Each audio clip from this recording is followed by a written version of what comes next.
Hello, everybody, and welcome to the 2023 Jeffco PTA Secretary and Bylaws Training. I'm Angela Beta, the VP of Outreach for Jeffco PTA, and I wanted to introduce just a couple of people that weren't able to be here tonight. Well, let's go ahead and start sharing the screen first. That would always be helpful. All right, let's get this party started. Diana Staley is our Jeffco PTA Secretary. And I'm Angela Beta, your VP of Outreach. And Shauna Fritzler is our Parliamentarian and Bylaws Chair. And thank you to them for putting together this PowerPoint for me. So we're just going to dive right in because I know your time is valuable. So the main thing with Secretary and Bylaws training is that the whole purpose is to be accountable, be transparent, and be diligent. And we'll jump right into the secretary duties. The big thing is recording the minutes of all meetings of the PTA, the board of directors, the executive committee. You'll want to be prepared to read the records of any previous meetings, file and maintain all records in accordance with document retention requirements, which will pretty much be permanent for everything that you do as a secretary. Have a current and approved copy of your bylaws at every meeting. Maintain your current membership list so that you know who is approved to vote. And perform any other duties that may be provided for by the bylaws, prescribed by your parliamentary authority, directed by the president, board of directors, or the executive committee. Let's get back to basics for a second. PTA mission is to make every child's potential a reality by engaging and empowering families and communities to advocate for all children. And our values are collaboration, commitment, diversity, respect, and accountability. So as we start into bylaws here, bylaws are going to be your governing rules for your PTA association, and they will include your local unit name, your officers, any standing or special committees, your meetings schedule, what constitutes a quorum, how you're going to conduct your nominations, elections, and vacancies, and finances. If it's time to review and submit your bylaws, please make sure you get the current approved template from your AAVP or Jeffco PTA representative. And I will say that your bylaws have to be reviewed every 3 years. So you'll be in touch with your AAVP who will tell you when your bylaw review is coming up. You'll want to keep them simple. Don't add excessive language or positions. If you need assistance, please reach out to us.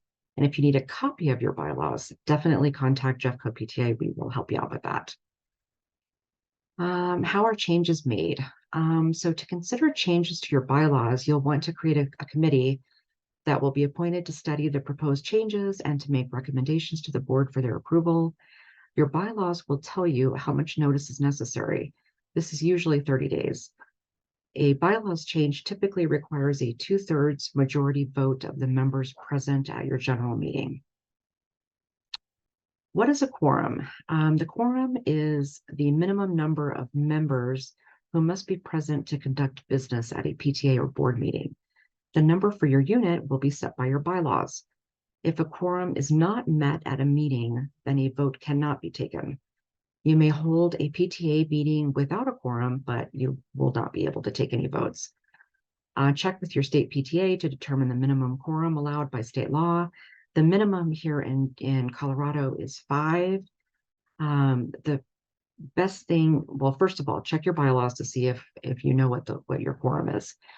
But if you're setting your quorum as part of your bylaw review, you want to make it the least amount number possible to enable yourself to conduct business and get things approved and get things done.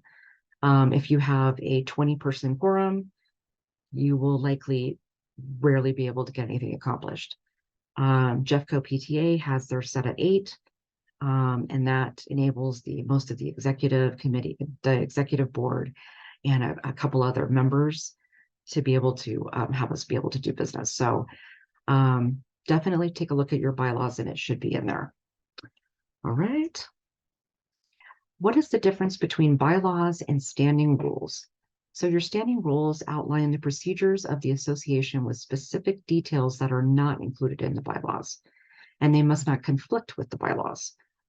And standing rules are a board document. Unlike bylaws, which can be changed only by membership, standing rules can be changed more easily, usually by a majority of the board at a regularly scheduled meeting.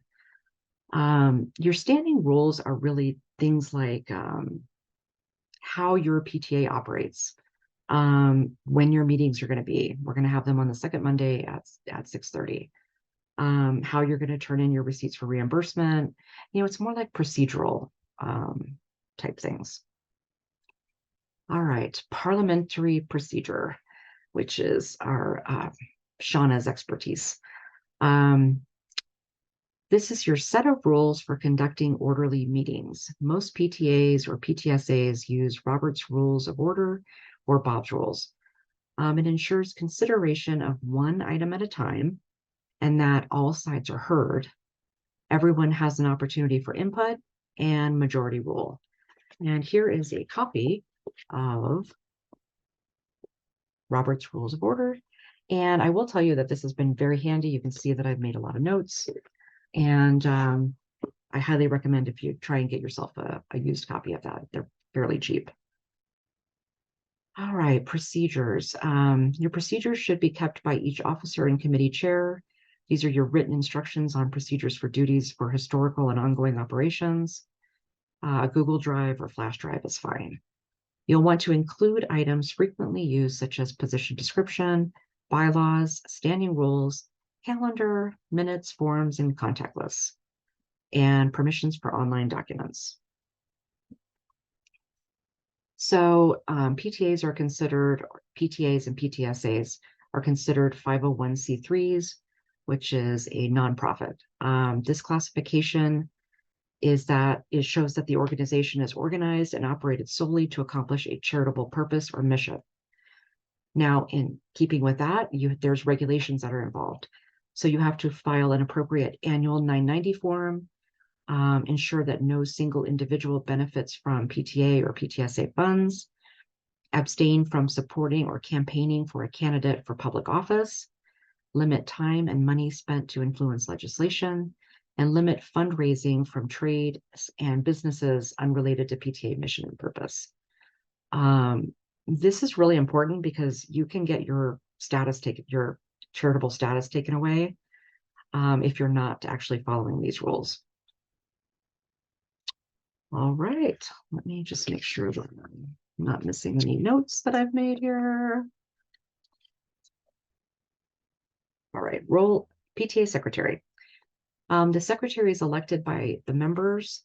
The secretary's job is to manage and maintain the records of PTA, PTSA business, and to conduct correspondence as directed by the bylaws and the board of directors.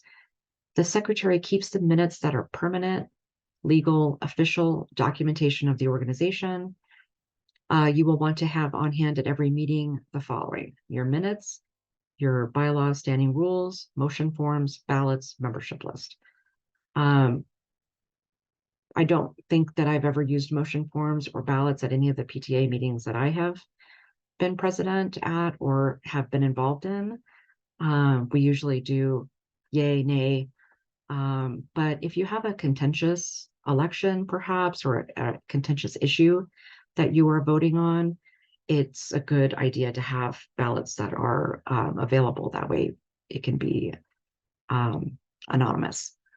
You'll want to have your membership list so that you know who's a member for voting purposes, because you may have people that show up at the meeting that are not members, right? And they can always join as a member at that meeting if they want to vote. Role of the secretary. Your secretary has 3 main roles: recording the minutes, So you'll want to have an attendance sign-in sheet that's passed around to be included with the minutes. Ensure a quorum is present as defined in the bylaws. Present minutes for approval at each meeting for review. Correspondence, you'll be reading notes and communications at meetings. Sometimes you may be writing thank you notes for certain things as applicable, and you're maintaining those historical records and files. Other roles that may be assigned, you may have to preside over the meeting if the president isn't available and you don't have a vice president. These are usually handled in your bylaws as to how that would work. And you may be signing with the president for some of the official papers, and you will sign off on the minutes once they've been approved by the membership.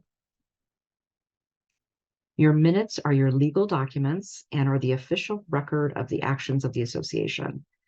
Minutes should state what is done, not what is said. And I will stop here because this is something that I had to learn early on when I was secretary, is that your minutes should not be, I mean, really, if you can keep them to about a page, that's ideal, maybe two if you have to, but you're just going to want to talk about, what was accomplished at the meeting. You'll want to note who motioned for something, who decided to motion. I've lost my words, but you don't have to include who seconded the motion. But just keep them brief, because you can really start to do dictation, right? Where you're just writing everything, and it's not necessary. And it keeps your job easier if you're just sticking to, this is what was done, this is what was agreed upon, this is what was voted on, and that's it. All motions should be recorded. There is no need to record who seconded the motion or those in favor or against. I like to put that, there were 14 members in favor, 2 against, just so that we know what happened and whether it was adopted or was defeated. Corrections should be included with the minutes from the current meeting if there was anything that needed to be corrected. The following should be included in your minutes: the type of meeting, whether it was regular or special meeting, date, time, and place of the meeting, time the meeting was called to order, whether there was a quorum established, approval of the previous minutes, summarized reports of the officers and committee chairs, and those reports would be attached to the final minutes. Name and subject of a guest speaker can be included, but you would not put a summary of their remarks. All motions, the maker of the motion and the outcome of the motions, unfinished business, any announcements, and the time of adjournment. The following should not be included in the minutes: personal opinions, any judgmental phrases, motions that are withdrawn. You don't need to make it fancy. We don't need flowery language. You do not need a very detailed report. Remember, we're just sticking to the basics of what was done. You do not need a full transcript. You don't have to attach any Zoom recordings in the minutes, and you do not have to name the person who seconded a motion. Some tips for your meetings, for your meeting minutes would be: have the agenda for the meeting and all background information prior. Sit as close to your presiding officer as possible, so that you can help them during the meeting if maybe a motion needs to be made, but they forgot to bring it up.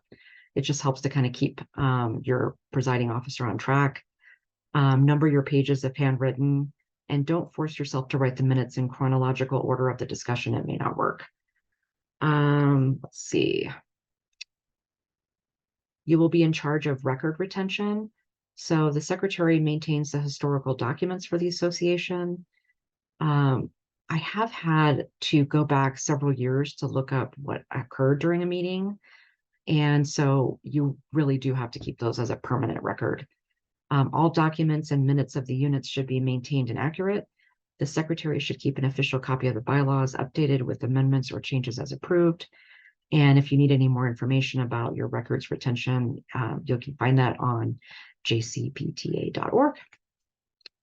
All right, let's talk about the principles of parliamentary procedure, your Robert's Rules of Order, the right of the majority to rule, the right of the minority to be heard, the right of the individual to equality of right, the right of the absentee to be protected, and the right of all of these together to achieve the objective of the group with consideration for all. So basically back to what we talked about earlier, which is, we don't want anybody to overrun a meeting. We want there to be order so that not everybody's talking over each other. And people would feel like, their voices can't be heard. So that is the whole purpose of the parliamentary procedure. And we'll go over just the steps to a motion. Let's say you're getting ready to move to approve a budget, right? You'd say, I move that we approve this budget. The motion should be written clear, concise, and specific. Somebody will second. You do not need to name that person in the minutes. It does not need to be recognized by the chair. And a motion by a committee does not need to be seconded. The chair would restate the question, and then there could be a debate or discussion about it. Once a motion is made, debate must address the motion, either the main motion or the amendment. So we have to keep it on track to what is actually being discussed regarding that particular motion. This isn't the place to start going off on a tangent about something else. And then you would vote. So there would be the ask for all in favor, all opposed, and any abstentions. If there is a tie, that's when the president votes. Count does not need to be recorded in the minutes, just the outcome of the vote. So adopted or defeated. Okay. And here are some additional resources. As you know, we talked about before, you have the Robert's Rules of Order, which is really, really handy. It's very clear about going through how to do everything. We have the Jeffco PTA site, Colorado PTA. We have annual trainings, and National PTA has a lot of good references. And also, just talking to your previous PTA officers. So that is pretty much the end of our training. Can't forget to thank you for all that you do. Thank you for stepping up and being a leader for your board and for your school. Doing this ensures that every child's potential is a reality. And I just want to thank again Diana and Shauna for helping put this together. And our contact information is listed on this PowerPoint. If you want to take it down, we are happy to help you with anything that you need. Don't ever hesitate to reach out. And that is all I have. So I will stop sharing here real quick. Thank you again for taking the time to do this training. We greatly appreciate your participation, and let us know if we can do anything for you. Thank you again.